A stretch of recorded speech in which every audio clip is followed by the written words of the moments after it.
Everyone, welcome to KGS UGC NET channel. मैं पूजा शर्मा आपकी UGC net mentor आपका स्वागत करती हूँ ऑन दिस प्लेटफॉर्म। आज का जो ये सेशन यहाँ पर मैं लेकर आई हूँ यूपीपीएससी का जो असिस्टेंट प्रोफेसर का एग्जाम आया है उससे रिलेटेड कुछ एडिशनल इन्फॉर्मेशन लेके कि हम आप लोगों ने यहाँ पे जो भी इन्फॉर्मेशन बुलेटिन आया है उसको पढ़ा होगा, लेकिन कुछ एक्स्ट्रा चीज़ें जो हैं आपको एग्जाम में किन चीज़ों का मतलब फॉर्म फिल करते वक्त किन चीज़ों का ध्यान रखना है, किन चीज़ों का मतलब बेसिकली आपको देखते हुए फॉर्म फिल करना है, वो आज के सेशन में मैं आपको बताने वाली हूँ।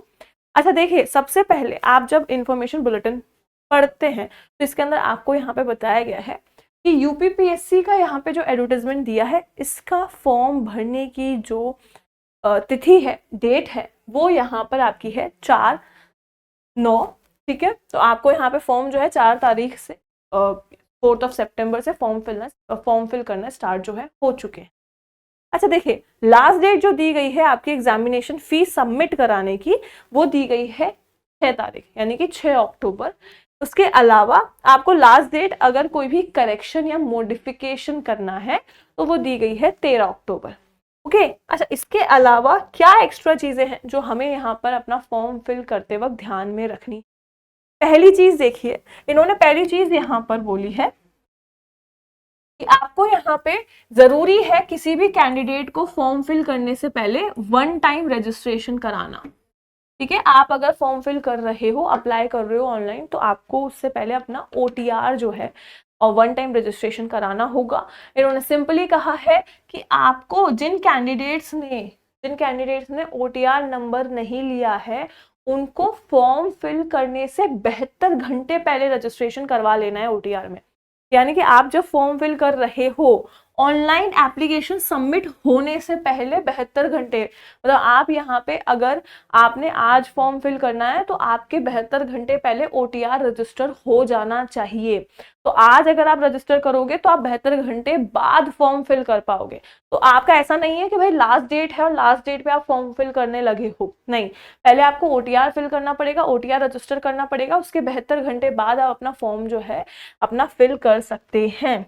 अच्छा, इसके अलावा और क्या कहता है, इसके अलावा इन्होंने बेसिकली स्पेशल इंस्ट्रक्शन दिए हैं कैटेगरी और सब कैटेगरी के बारे में, यहाँ पे रिजर्वेशन के बारे में। तो उन्होंने कहा कैटेगरी, सब category, domicile, gender, date of birth, EWS, creamy layer या नेम जो है, ये सब चीजें आप जो है कब मॉडिफाई कर सकते हो, यहाँ पे आपका जो बेसिकली टिल लास्ट डेट या modification date of online application, यानी कि आप यहाँ पे आपका जो लास्ट डेट है विच इज, आप अपने 6, जैसे आपने लास्ट डेट फॉर्म फिल करने की है 6 तारीख और मॉडिफिकेशन की तारीख है 13 अक्टूबर, तो आपके पास यही लास्ट डेट है जहां पे आपको अगर कोई भी चेंजेस करने हैं, इफ आपको कोई भी चेंजेस करने हैं कैटेगरी से रिलेटेड, चाहे डोमिसाइल से रिलेटेड, चाहे जेंडर हो या बर्थ से रिलेटेड हो या EWS कैटेगरी से, आपको यहाँ पे चेंजेस केवल आपने लास्ट डेट या मॉडिफिकेशन की लास्ट डेट तक ही करने हैं।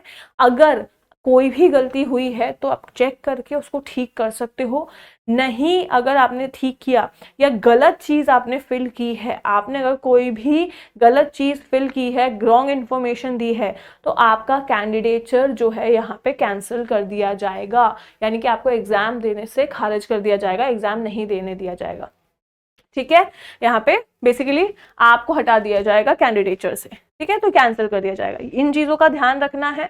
रिजर्वेशन की बात की जा रही है तो रिजर्वेशन के अंदर आपका इन्होंने सिंपली कहा है, अदर स्टेट्स को इन्होंने रिजर्वेशन के लिए नहीं रखा है, इन्होंने केवल और केवल यूपी जो कैंडिडेट्स हैं उनको रिजर्वेशन के लिए रखा हुआ है। जैसे आपका SC of UP, ST of UP, OBC of UP, EWS of UP, है ना, इन सबको ही यहाँ पे रिजर्वेशन जो है दी गई है।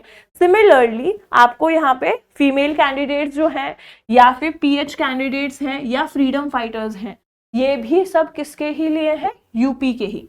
अगर आप किसी कैटेगरी से हो लेकिन अदर स्टेट से हो तो आपको कंसिडर नहीं किया जाएगा, केवल यूपी के ही SC ST कैटेगरीज को या OBC कैटेगरी या विमेन, इवन फीमेल कैंडिडेट्स भी आपकी जो है आपको रिजर्वेशन जो मिलेगा वो रिजर्वेशन केवल यूपी के ही कैंडिडेट्स को मिलने वाला है।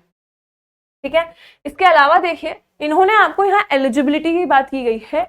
एलिजिबिलिटी के अंदर इन्होंने, अच्छा अभी तक आपने यूपी में देखा कि यूपी के कैंडिडेट्स को रिजर्वेशन मिला था, लेकिन यहाँ पे आपको मिनिमम 55 मार्क्स चाहिए, लेकिन आपको 5% का रिलैक्सेशन जो मिलता है, ठीक है, आपके 5% का रिलैक्सेशन जो मिल रहा है, ST SC OBC, आपको यहाँ पे या नॉन क्रीमी लेयर या फिर आपका यहाँ पर डिफरेंट एबल्ड जो लोग हैं उनको, वो उसके अंदर आपको यूपी नहीं कंसिडर किया है। तो देखिएगा यहाँ पे यूपी नहीं कंसिडर किया है, यानी कि यहाँ पे सारे स्टेट्स के लिए है। तो यहाँ पे अदर स्टेट्स को भी ये रिजर्वेशन, मतलब आप कह सकते हो ये छूट मिलेगी, रिलैक्सेशन जो है आपको मिलेगा 5% का, 5% का रिलैक्सेशन आपको यहाँ मिल जाएगा।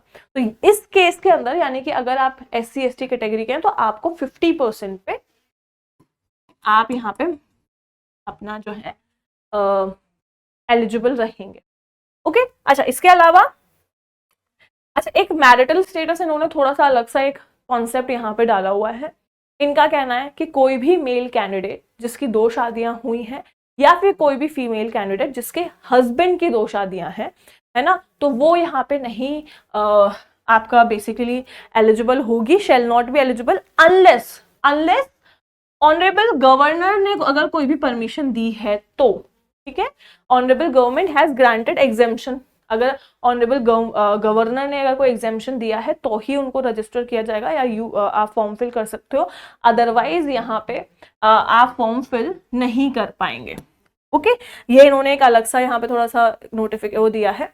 अच्छा इसके अलावा मेंस में क्या होगा, अगर आप मेंस में जाते हैं तो यहाँ पे इन्होंने कहा है दैट केवल वही कैंडिडेट एडमिट होंगे मेंस के अंदर जो कि सक्सेसफुली प्रिलिमिनरी एग्जामिनेशन दे चुके हैं। अच्छा इन्होंने यहाँ पर आपको दिया हुआ है कि भाई फीस भी इन्होंने बताई है, जो मेंस की फीस होगी वो थोड़ी सी ओबियसली इससे ज्यादा होगी, तो आपको यहाँ पे 225 बेसिकली SC ST की जो है फीस वो भी यहाँ पे दी गई है। ओके, आगे देखिए इन्होंने बोला है, अच्छा एक पॉइंट ये वाला देखिए 16 पॉइंट जो इन्होंने दिया हुआ है रिजर्व्ड कैटेगरी के लिए, इनका कहना है कि जो कैंडिडेट रिजर्व कैटेगरी में है, ठीक है, उनको एडजस्ट किया जा सकता है अनरिजर्व कैटेगरी में अगर उन्होंने कोई भी अपनी रिजर्वेशन का फायदा नहीं उठाया है, तो उनको क्वालिफाई करके मेंस एग्जाम में जो है भेजा जा सकता है। जैसे मान लीजिए कोई भी पर्सन अगर OBC कैटेगरी का है, इसने अपनी OBC कैटेगरी के किसी भी कह सकते हो कि किसी भी छूट को, किसी भी रिजर्वेशन को यूज नहीं किया है, ठीक है, अगर इसने अपनी OBC कैटेगरी के किसी छूट को यूज नहीं किया है और इसके मार्क्स जनरल कैटेगरी के हिसाब से आ रहे हैं, ये जनरल कैटेगरी के हिसाब से क्वालिफाई हो रहा है और इसने अपने कोई भी रिजर्वेशंस यूज नहीं किए हैं, तो इसको आराम से जनरल की सीट मिल सकती है।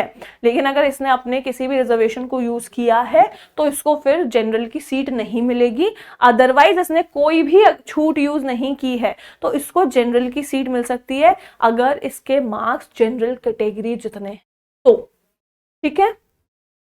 इसके अलावा यहाँ पे सब्जेक्ट्स की बात की जाती है, कई बार कंफ्यूजन है कि भाई कौन से सब्जेक्ट वाले लोग अप्लाई कर सकते हो।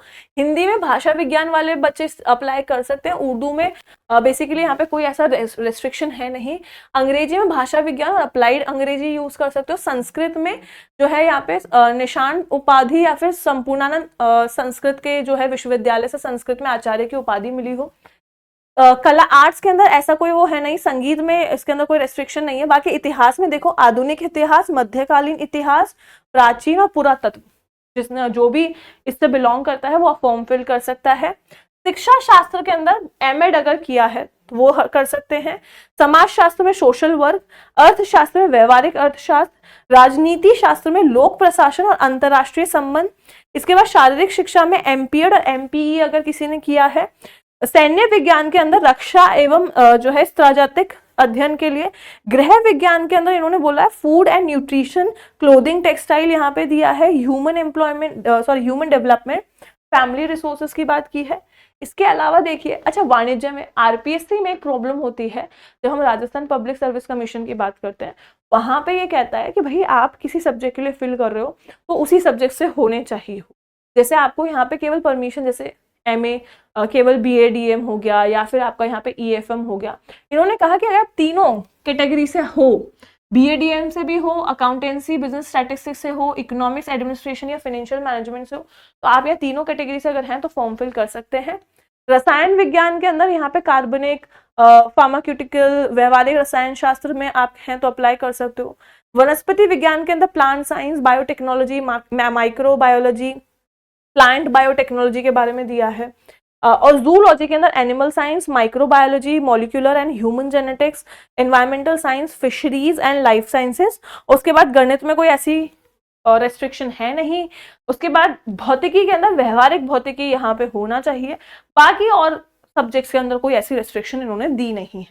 तो आप यहाँ पे आप लोगों को बताएगा कि भाई ये सब्जेक्ट्स हैं, अगर आप किन्हीं इन सब्जेक्ट से बिलोंग करते हो तो आप फॉर्म फिल कर सकते हो।